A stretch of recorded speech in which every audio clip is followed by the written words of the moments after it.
Hello, I'm Teresa Crabtree, and I'm the creator of the SoulCleanse, which is a powerful method of releasing non beneficial energies and dark entities.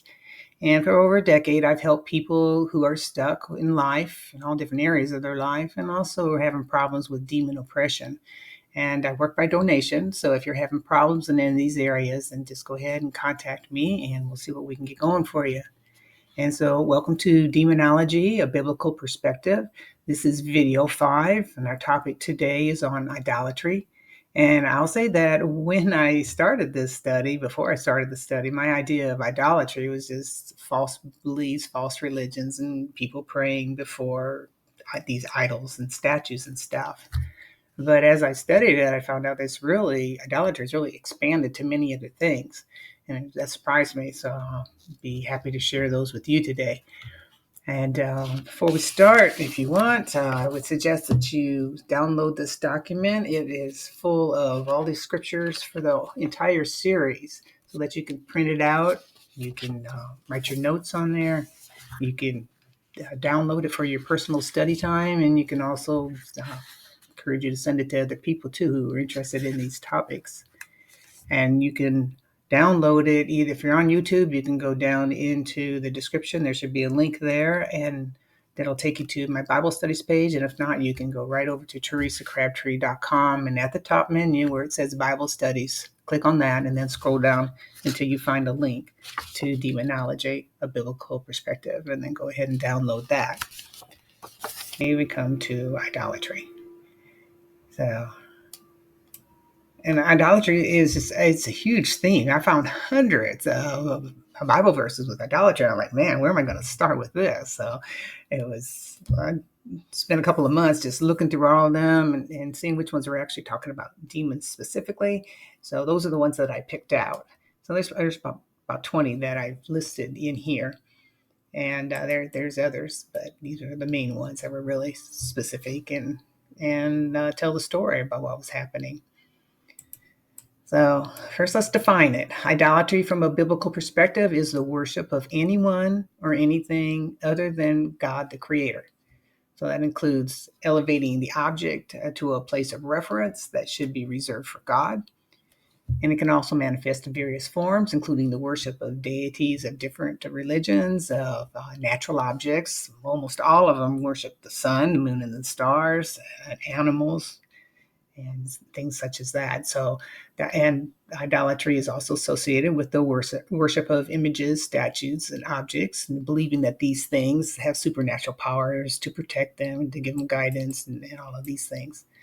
And idolatry can also be the worship of reliance on rituals and beliefs to guide one's life rather than placing full trust in the Creator, believing in the created, not the Creator. That's the main theme right there. And one of the prominent patterns of idolatry is that of pride. That one comes up a lot. And that's when a person elevates themselves above God or calls themselves God, and or they elevate themselves above other people, but mostly elevating themselves as God. And that happens quite a bit. There's quite a few in the Bible, but there's also, you can read about Roman history, the Caesars and all, they elevated themselves to the position God, and they forced people to worship them or they died. So you want to eat and you want to live, then you recognize that I'm God. So that it was a big problem back then all the way through history, and it still is. There's still others who really put themselves above everybody else, and they may not even say they're God sometimes, but they act like they're gods. And a lot of cult activities, that's what they do. That's how they get their leadership. I am the one, and I'm the only one that has this knowledge, this special knowledge and stuff. That is a more of a modern way that we see a lot of these cults and religions and stuff. So that's, you see that, run, because that's demons that's talking through that person. So let's get into the scoop today. So in the angelic rebellion against God section that we studied, I think that was video 2, I think, we found the first occurrence of demons that were associated with idolatry. In that case, it was Satan. And this is what the Bible verse says. You, Satan, talk about Satan, you Said in your heart, I will ascend to the heavens. I will raise my throne above the stars of God. I will sit on the mount of the assembly in the far reaches of the north. I will ascend above the top of the clouds. I will make myself like the Most High. His Most High became his Most Low. And not only did he have that thought, these people, you got to remember that these are beings, these are angels that are up in heaven. They can see God. They're right there and they can see God, but they still think they could be higher than God. So pride will just blind you. And if you've had a narcissist in your life, that's pride that's blinded them and they're doing all kinds of crazy stuff. We all do it.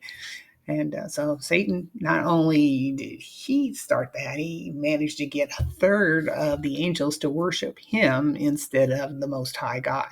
I don't know how many angels there are, but a third was just, when you're in the presence of God, it was just like, I had a hard time, like, how can we do that? But then I look at my life and so many things that I did, like, how did I knew better to do that? So not placing any blame, but it's just amazing to me.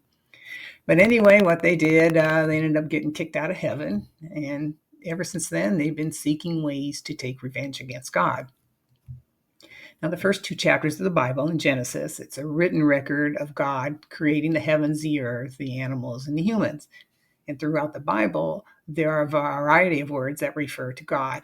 In the creation story, the Hebrew word uses Elohim for God. And it's interesting because Elohim is actually a plural noun, but it's understood to be referring just to one undivided God. So in the Old Testament, the word is Elohim.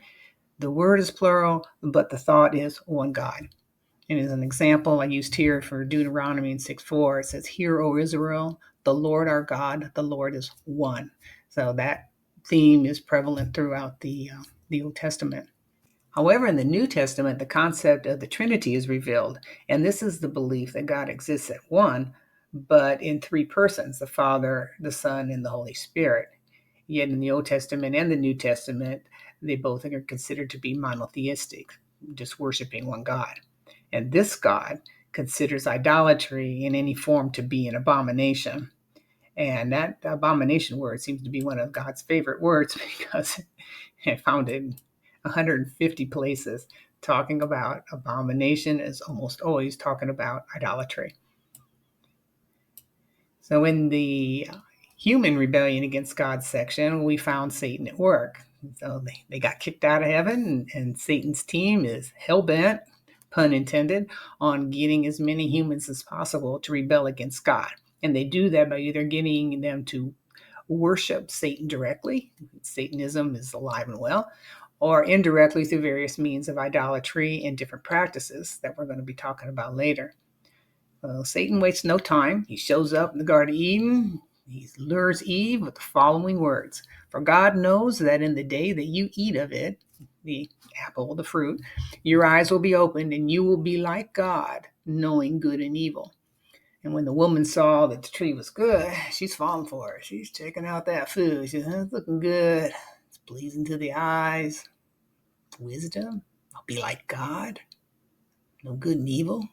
I don't know what evil is, but I don't even know what good is. But check it out. So she took the fruit and ate it, and she gave some to her man, and he ate it. Score 2 for Satan.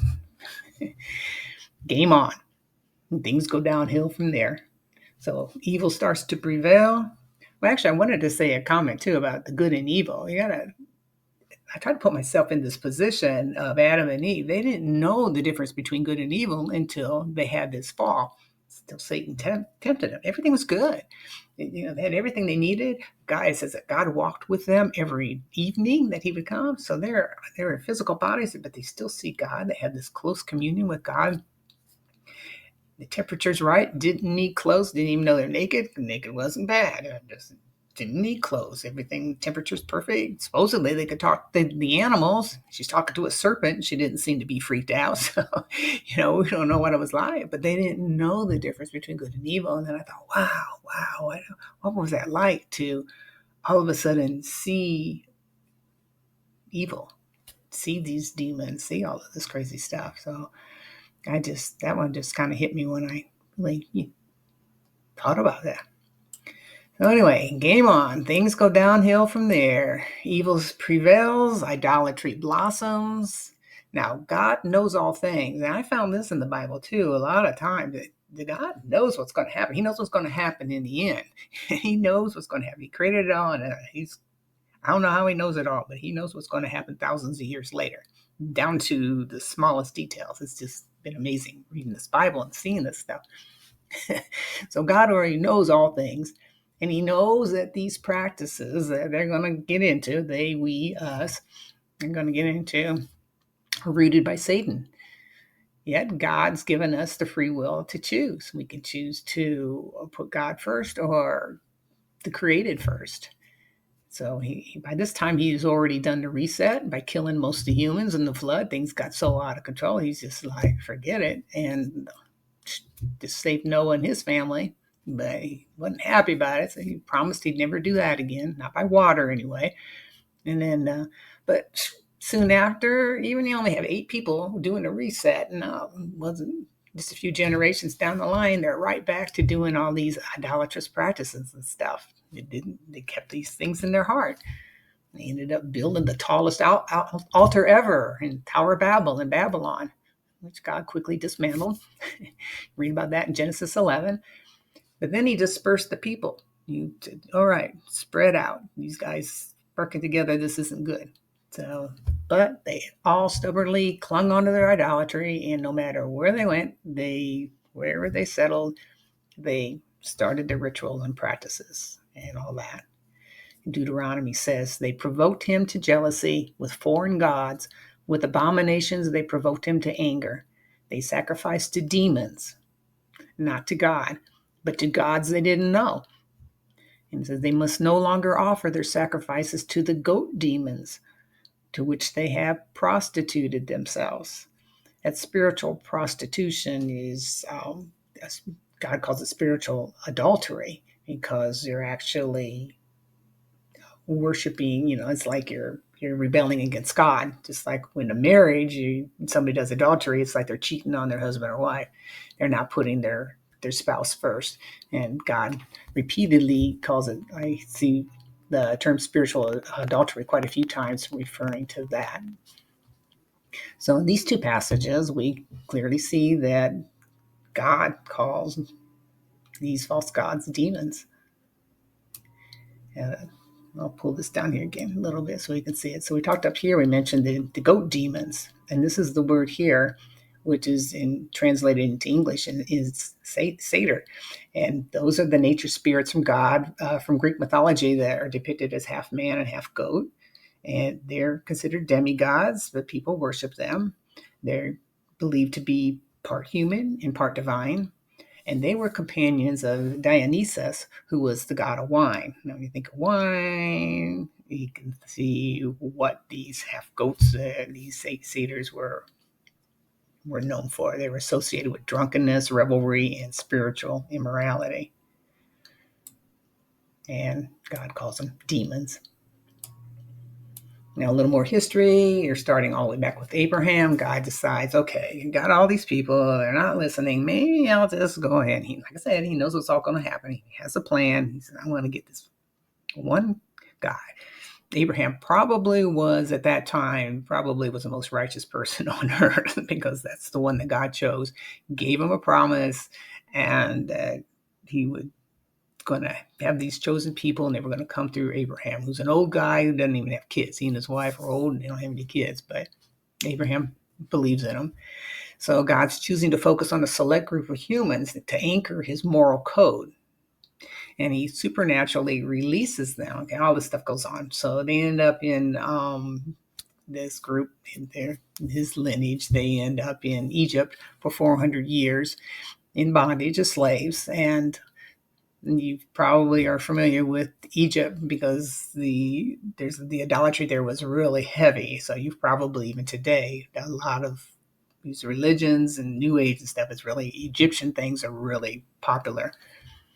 So God supernaturally takes them out of there, and for 40 years they're wandering in the wilderness, in the Sinai Peninsula, and they experience all kinds of supernatural care and protection on God on a daily basis. Yet some of them still worship those Egyptian gods in their heart. They fell back into the idolatry real quick, even while they were wandering. That was. I'm like, how did this happen? Okay, let's say all this is true. There's 10 plagues.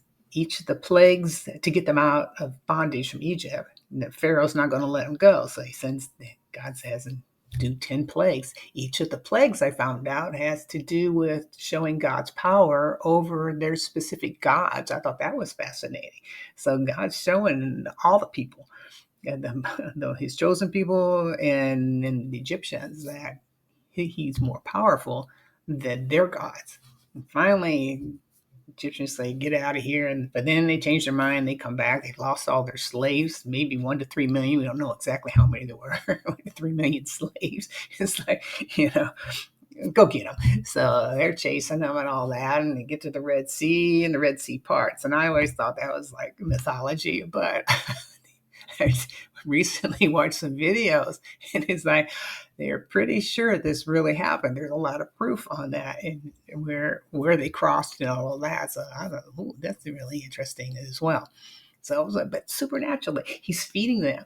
Go ahead and do a Google search down on the Sinai Peninsula. Go close down and look. There's nothing out there. There's no trees. There's no water. There's no animals. You got a little bit here and there, but I mean, it's a wilderness. It's a desert area. It's terrible. It's been thousands of years since all this, and there's still nobody living out there. Right now, as I speak, I got an Egyptian army. We don't know what they're up to, but they're out there. But nobody lives out there. Not too many people anyway.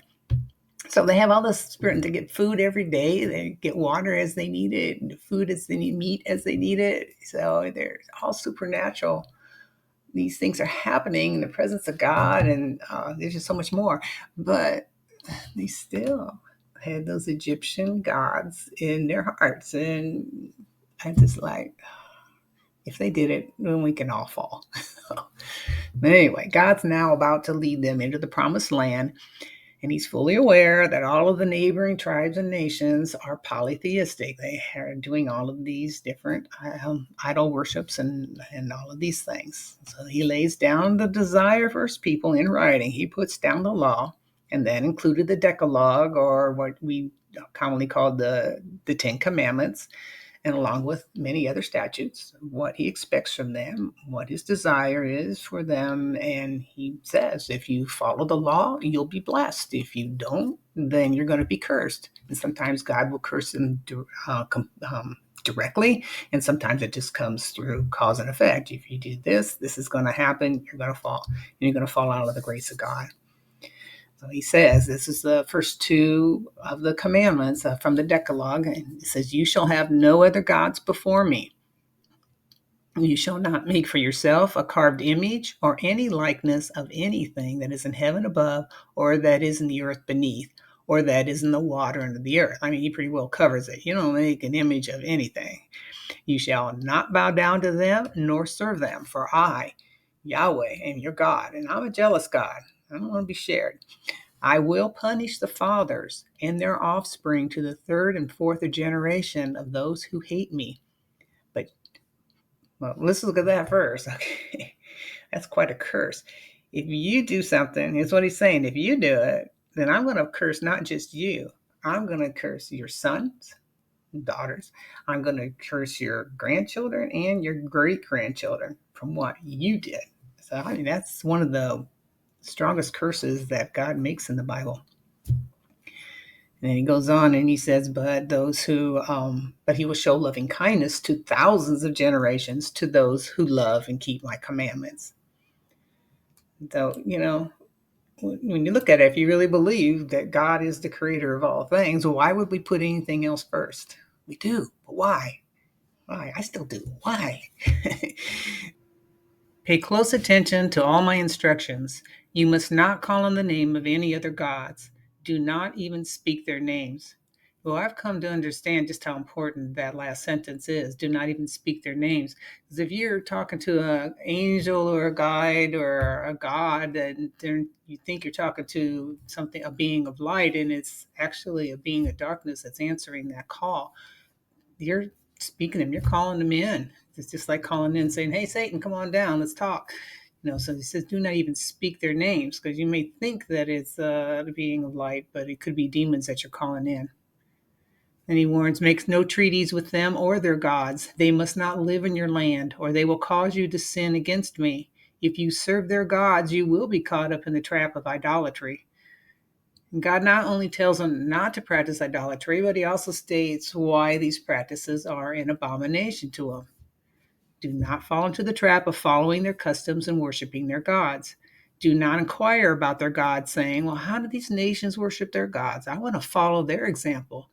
No, you must not worship the Lord your God the way the other nations worship their gods, for they perform for their gods every abominable act that the Lord hates.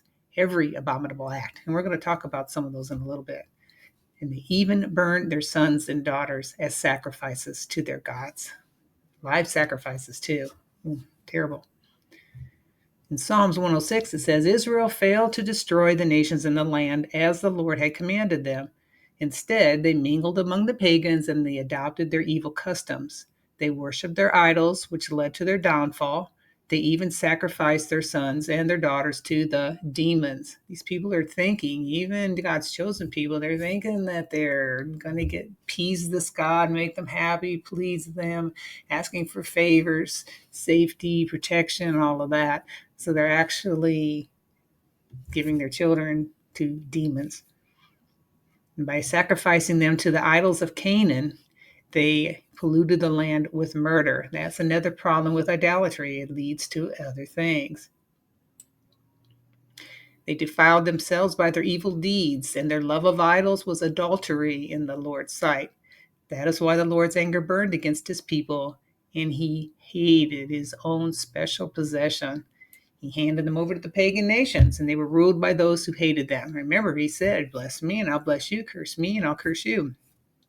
So he said, okay, you want to hang out with them and you want to marry them and you want to worship their idols? Fine.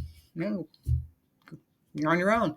So he handed them over to the pagan nations. And what that meant is the pagan nations came in instead of them killing them and wiping them out, or not having anything to do with them, with their customs and stuff. Instead, the pagans were allowed to come in, and they began to rule over those and who hated them. So their enemies crushed them. They brought them under their cruel power. But again and again, God rescued them. But again and again, they rebelled against God, and that still is going on. And Isaiah is a prophet of God, and in this passage, God is talking through Isaiah. So this is actually God talking, and he says, with whom will you compare me or count me equal? I created everything. Who are you going to compare to me? Who else can compare? Who can create these universes? Who can do these things that I do? Some pour out gold from their bags and they weigh out silver on the scales, and they hire a goldsmith to make it into a god, and they bow down and worship it. They're worshiping gold or silver. They lift it up to their shoulders and they carry it, and they set it up in high places, and there it stands. And from that spot, it can't move. Even though someone cries out to it, oh, save me, save me. You can't save them. Remember this. Keep it in mind and take it to heart, you rebels. Remember the former things, those of long ago, all of those different miraculous supernatural things that God did, including creating everything. I am God and there is no other. I am God and there is none like me. And then he makes a really interesting statement. I made known the end from the beginning, from ancient times, what is still to come. And boy, I'm finding out that's true as I'm getting in the Bible and I'm reading about these prophecies. There were prophecies that were written hundreds of years ago in the Old Testament, and they came true already. And there's other ones that hundreds of years old. It's been 2,000 years since the New Testament, and so 2, 3, 4,000 years, and it's talking about stuff that's going to come yet to come in the end times. And I'm reading these things, and it's like when I'm reading these prophecies, it's like reading the newspaper. And like one of them, for example, was it says that Iran is going to start war against Israel, and that's going on. That's never happened before. Iran and Israel have always been friends, and Israel wasn't even a country for 2,000 years. So Israel had to first come back into the land. That was prophesied. That happened, and then it's saying that Iran is going to be enemies with Israel, which they are. But it's not the Iranian people; it's the terrorists that have taken over. So things like that are just really coming true now, like amazing. And God talked about it thousands of years ago. Some of these things hundreds of years ago. All of them are thousand years for us, but some of them from the Old Testament happened and were fulfilled within 100 years, 200 years, or whatever. So it's amazing. So what other gods do that? What other religions are proclaiming things like that have happened or going to happen, these prophecies that come? And it has to be 100% accuracy. If it's from God, it has to be 100% accuracy. None others. Who are you going to compare me to? There's no one else. I am the God. In Psalm 96, it says, sing to the Lord a new song. Sing to the Lord all the earth. Sing to the Lord, praise his name. Proclaim his salvation day after day. Declare his glory among the nations, his marvelous deeds among all peoples. For great is the Lord, and most worthy of praise. He is to be revered above all gods. For all the gods of the nations are idols, but the Lord made the heavens. Idols. Look at this word idol. It means worthless or vain. So what the psalmist is saying, all the gods of the nations are worthless and vain. They're not even real. But the Lord made the heavens. Worship the creator, not the created. We're going to look at a few of the curses and blessings that I found related to this topic. In Exodus 22, it says, anyone who sacrifices to any god other than the Lord must be destroyed. Now, he's not talking about the whole world. In this particular one, it's Moses is putting down, giving the laws through God and saying this chosen group that he has to hold the moral code down here. Any of you guys who sacrifice to any other god other than the Lord must be destroyed. So this is pretty serious stuff.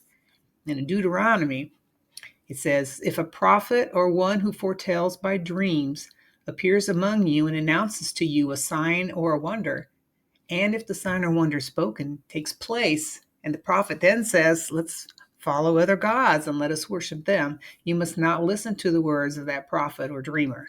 That prophet or dreamer must be put to death for inciting rebellion against the Lord your God. And you're going to see an increase of that. It's going crazy. And if all the Bible prophecies are true, we are going to see an increase of that, where people are going to be able to come in and do all kinds of crazy signs and wonders and miracles.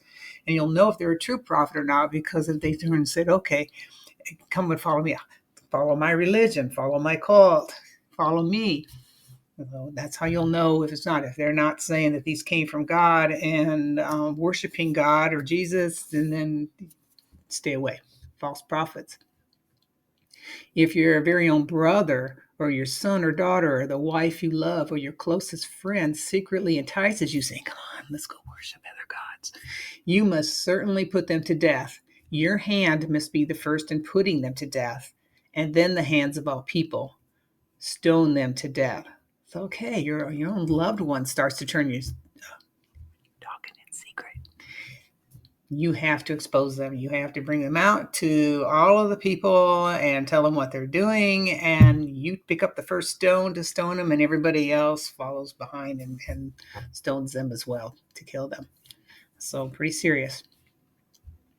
If you hear it said about one of the towns that the Lord is giving you to live in, that troublemakers have arisen among you and have led the people of their town astray, saying, let us go and worship other gods, then you must inquire, probe, and investigate it thoroughly. And if it is true, and it's been proved that this abominable thing has been done among you, you must certainly put to the sword all who live in that town. You must destroy it completely, both its people and its livestock. That town is to remain a ruin forever, never to be rebuilt. Then the Lord will turn from his fierce anger and will show you mercy and have compassion on you. He will increase your numbers as he promised to your ancestors. So it's pretty serious stuff. The whole town, can you imagine? In Exodus, it tells us you must not worship the gods of these nations or serve them in any way or imitate their evil practices. You must serve only the Lord your God. And if you do, I will bless you with food and water, and I will protect you from illness. There will be no miscarriages or infertility in your land, and I will give you long, full lives. And then in Isaiah, again, is Isaiah speaking God's word through Isaiah, it says, cry out for help. Let your idols save you. The wind will carry them off. A mere breath will blow them away. But whoever takes refuge in me will inherit the land and possess my holy mountain. There's blessings and cursings. Now we're going to look at some of the New Testament teachings on this topic. Now, this first one is actually Jesus speaking. And he says, the most important commandment is this: Hear, O Israel, the Lord our God, the Lord is one. Love the Lord your God with all your heart, with all your soul, with all your mind, and with all your strength. And the second is love your neighbor as yourself. There is no commandment greater than these. So these were part of the Decalogue, the 10 Commandments that were given to Moses hundreds of years ago, but they're still adhering to them. So what's the most important commandment? What's the most important rule? The Hebrews, the Israelites had a lot of rules. They still do, so they were making them up as they go. And he said, well, what's the most important one? What do we need with all these laws and all? What do we need to know? Jesus, what do we really need to know? And he said, love the Lord your God with all your heart, soul, and mind. And then love yourself and love others. So that's, you could sum up the whole Bible there in your whole life. If that's your top goal and you're reaching it, then you're on a good path, because that's what Jesus' message was all about. It's all about love. Luke, it says the devil. Okay, this one is Jesus. He's getting ready to start his ministry. He has gone into the wilderness for 40 days and 40 nights. He hasn't eaten. This is at the end of it. He's breaking the fast, probably getting ready to head back to town. And who shows up but Satan? And there's more to this story, but I'm just going to hone in just on the part that goes with the idolatry and stuff today for our topic. So it says, the devil led him up to a high place and showed Jesus in an instant all the kingdoms of the world. And the devil said to Jesus, I will give you all their authority and splendor. It has been given to me, and I can give it to anyone I want to. And if you worship me, it will all be yours. Now, can you imagine that? There's the devil talking to Jesus. Now, Jesus is supposedly God, one of the triune, in human form. So he's living out a human life. He's hungry. He's tired. He's been hanging out in that wilderness for 40 days and nights. There's not much of any shade out there. You know, he's about as weak as he's ever going to be. And the devil shows up, and they supernaturally go up to a high place. And the devil says, look, see all that? It's mine. It's mine. It's mine. I have authority over it, and I can give it to anyone I want to. And I'll give it to you. All you have to do is worship me. And that's how the devil works. And Jesus answered him with the scriptures. He said, it's written, worship the Lord your God and serve him only. So that's a good example for us, is to battle demons. The demons know the Bible. They've been around a long time. They know what the word is. And they take everything they can and just put a little twist to it. And in this case, it's Jesus. Jesus was in a human form, and it was a weak moment in his life. He could have worshipped the devil and said, I think I want to be all of this. But Jesus said, no. And we have to watch for that deceit, because it's there everywhere. Right? 2 Corinthians, it said, in their case, the God of this world has blinded the minds of the unbelievers to keep them from seeing the light of the gospel of the glory of Christ, who is the image of God. So Paul here is also recognizing who's the God of this world. It's not Jesus. It's not God. It's the God of this world, lowercase God, is who's in control, who has authority. The demons have it right now. But there is a timeline that's all been prophesied. At the end times, that's going to end. The world's going to end too. And then this whole thing that we're doing down here is going to be done. But right now, the demons still have permission to do what they do within parameters. God does have set rules. And in Romans, again, the same author as Paul, he said they exchanged the truth about God for a lie, and they worshiped and served created things rather than the Creator, who is forever praised. And then again, do I mean, now Paul's doing another study, talk to the church, to the people in the church of Corinth, and this is coming in the middle of a conversation here. So, but you can read that part in the earlier verses. Here he says, "Do I mean then that food sacrificed to an idol is anything, or that an idol is anything? No, but the sacrifices of pagans are offered to demons, not God. And I do not want you to be participants with demons." So he's saying here that was the question was, can we, these different idols, we're not worshiping them, but there's have this food and there's sacrifices, there's sacrifices to their gods, and can we eat that food? And Paul is saying, stay away from it. And why? It's okay. There's nothing wrong with the food. Food is food, but they've got to put all their blessings and all of their prayers into that food. So all of those energies and those is there. Don't do it. And also want to lead other people astray. If they see you eating that food there, they might be thinking, oh, well, he's doing it, so it's okay for me to do this too. And Paul's saying, stay away from it. Stay away from it. You cannot drink the cup of the Lord and the cup of demons too. You cannot have a part in both the Lord's table and the table of demons. It's one or the other. And then James says, you believe that there is one God? Well, good. Even the demons believe that and shudder. And that's what ended up getting me back into the Bible, was watching these verses with these demons that were coming through people, manifesting them, doing their exorcisms. These demons Jesus shows up and they're cowering and they're saying, no. Even in the Bible, some of them say that too. Stay away from me, Jesus, or send me here. Just don't put me there. And they're afraid. They know that Jesus has the power, and those people who are in alignment with Jesus also has that same power in his name to tell these demons to go. The demons know that. They know who God is, and they know who Jesus is, and they shudder. Some of them would just shriek. It's kind of funny to watch them be all gloating how they got into a person, and then they're like, oh, and they're whining like little babies. So in 1 John it says, we know that we are children of God and that the whole world is under the control of the evil one. So again, who's in control right now? Now God's got full control of everything. He already knows what's going to happen and what already has happened. But he's allowing these things to happen. So right now, Satan and those demons, those third that rebelled with him, do have a lot of power down here right now. And we're taught how to stay away from them. And that's what all this is about, is God warns us over and over again, follow me, put your soul with me, and I will bless you. And if not, you're on your own, because I'm giving this guy some legal reign here. So we also know that the Son of God has come and has given us understanding so that we may know him who is true. And we are in him who is true by being in his Son, Jesus Christ. There's your protection. He's the true God and eternal life. And then John says, dear ones, keep yourselves from idols. Stay away.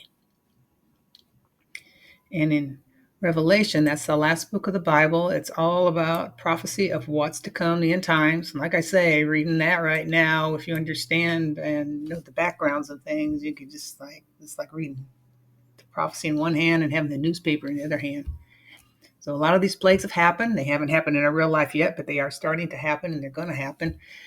And then he's coming in and saying, the rest of mankind who were not killed by these plagues did not repent of the works of their hands, nor give up worshiping demons. So they're seeing all these miraculous things that are happening, and they're still worshiping their demons and their idols of gold, silver, bronze, stone, and wood, which cannot see or hear or walk. Nor did they repent of their murders or their sorceries or their sexual immorality or their thefts. And I looked at all of these things, and these are all things that can be associated with idolatry, like murders. You're murdering, you're sacrificing your babies, and sorceries, doing all this magic and rituals, and then the sexual immorality. There's a lot of that in the rituals and stuff. Idolatry leads to practices that can open doors to demonic oppression. I witness this every day. This is my work. I find things that with my clients that doors they've opened by doing different things, and then the demons can get in.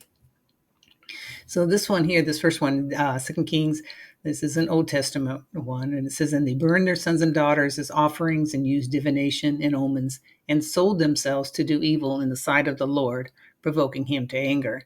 Now, the sold themselves to do evil included shrine prostitution, and it also included slavery. And a lot of times people would just give their bodies over, males and females, to the shrines. They thought that this was a holy thing to do. They don't realize they're worshiping demons, but they're allowing the prostitution, any kind of sexual immorality as part of these rituals and stuff. So some of them were volunteering themselves, but others were being sold into this. And then also a lot of times the parents would sell their children, or they would give their children and offer them to the shrines, and the children would live there and they would become slaves and later might become also prostitutes and stuff as well. So it was both voluntary and non-voluntary doing these things. And this still happens. A lot of the sex trafficking and these children that disappear, and the women especially that are disappearing, a lot of them are being used for rituals, for sacrifices, and being forced to do different things during these satanic type of worship services and such. So it's still going on. Now, this next one is real important. Any of you that are into the occult or New Age, I want you to really listen to this one, because this is an Old Testament one. And when I read that, it's like, whew, it's like walking into a New Age store, and there it all is. And it's all related to idolatry. That's one of the surprises. I'm like, how did that relate to idolatry? But then I saw that all of this that I'm about to share with you has to do with, where do you put your stock? Do you put your love with God, or with the Creator, or with the created? And all of these have to do with the created. All right, ready? Deuteronomy 18, let no one be found among you who sacrifices their son or daughter in the fire. You probably don't do that, but you may have been raised in a satanic family who did. Who practices divination, that's seeking knowledge or predicting future through supernatural omens such as the tarot, the pendulum, reading tea leaves, these types of things. Or sorcery, where you're casting spells, potions. Interpreting omens, that includes astrology, natural events, engages in witchcraft, binding demons to spells. Well, I get that every week. And there's some of those demons are really tough and hard to get rid of. Or casting spells, both black and white magic, who is a medium, a spiritist, who consults the dead.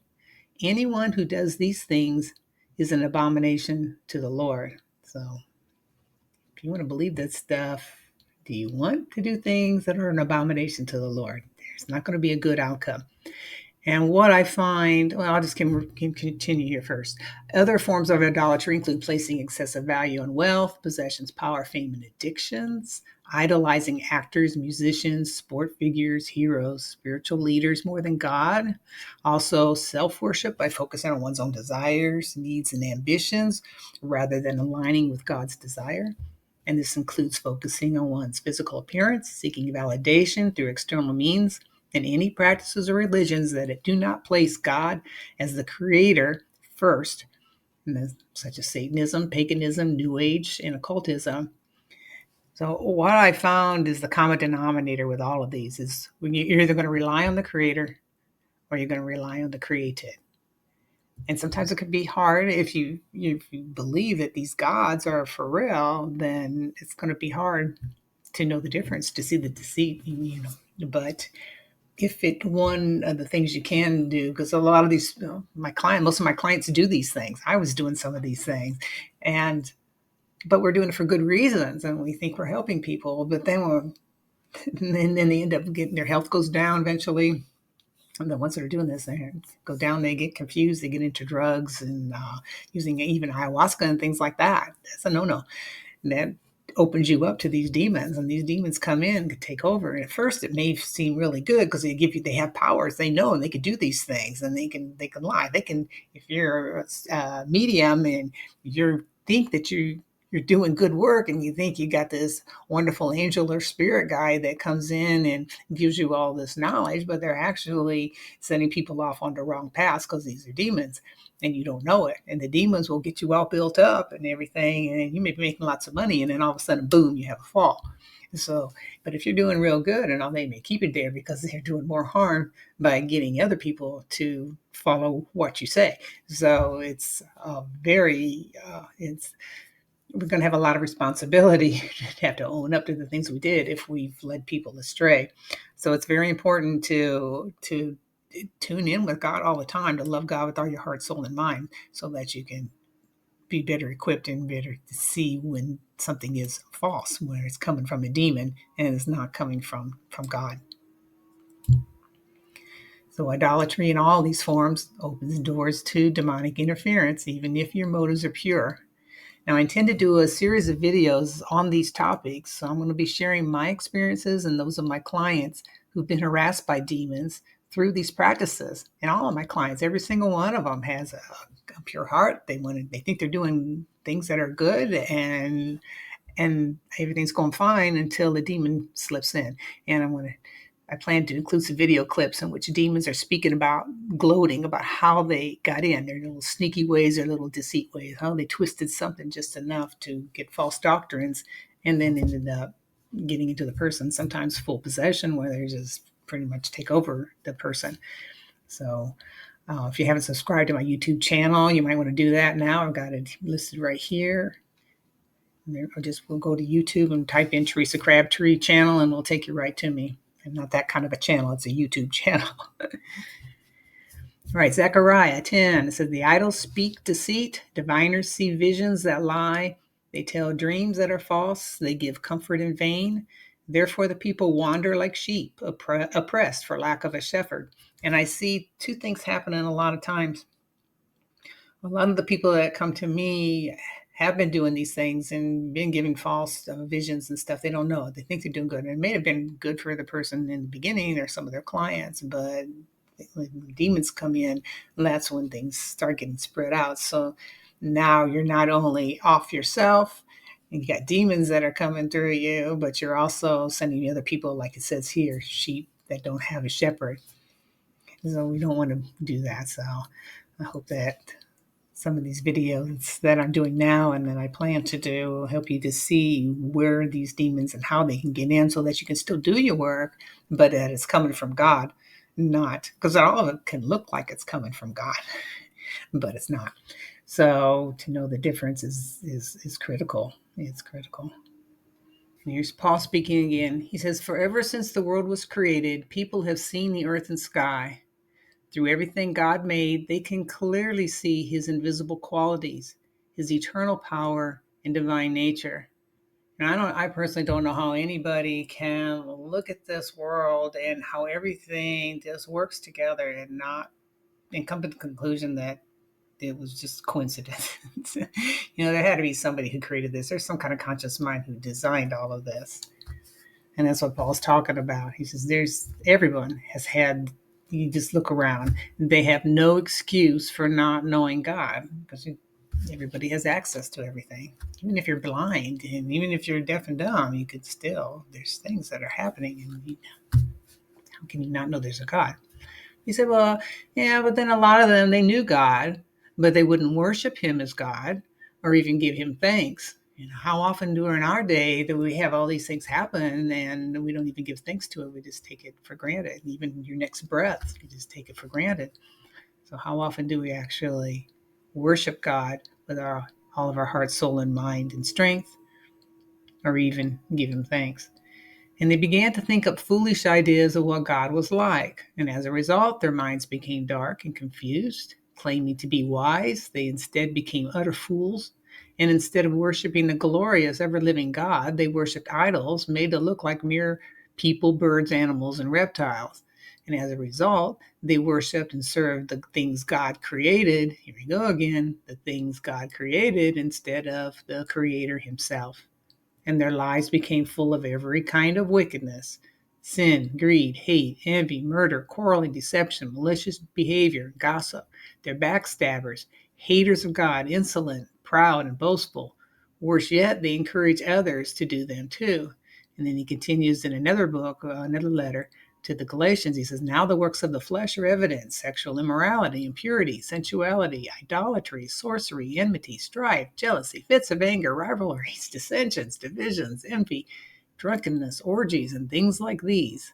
I warn you, as I warned you before, that those who do such things will not inherit the kingdom of God. So, do you want to take that chance and take time to read through all of these? These are all things that can start with idolatry. They all start with idolatry because idolatry is not putting God first, it's putting the created before the creator. And all of this stuff comes from here. And that was one of the things I talked about early on. It's like I didn't realize just, idolatry to me was just worshiping a false god or an idol. But no, it starts with that.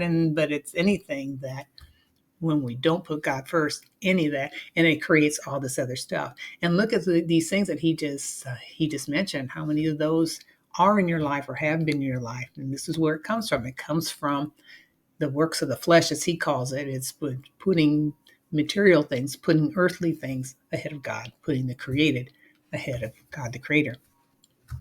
And they will not inherit the kingdom of God. Jesus spoke about that. That's how Paul knows about it. You won't inherit the kingdom of God. That's not where you want to be. And then our last one for today is in Revelation. It says, but the cowardly, the unbelieving, the vile, the murderers, the sexual immoral, those who practice magic arts, the idolaters, and all liars, they will be consigned to the fiery lake of burning fire. You don't want it. You don't want that. You don't want that. So anyway, this is insight for today. I hope you enjoyed what I shared. I hope you got some insights on there. And I really hope that you go and you do your own studies. Go ahead and download this so that you'll have all the scriptures and start doing your own studies. Don't take me or anybody else for word for truth until you look for it yourself and pray before you read the Bible or before you read anything. Say a prayer first and ask God to show you the truth in what you're reading, and help you to know each day. Say a prayer, help me to know what's from you, Lord, and what's from the demons, because they're they're on the rampage right now.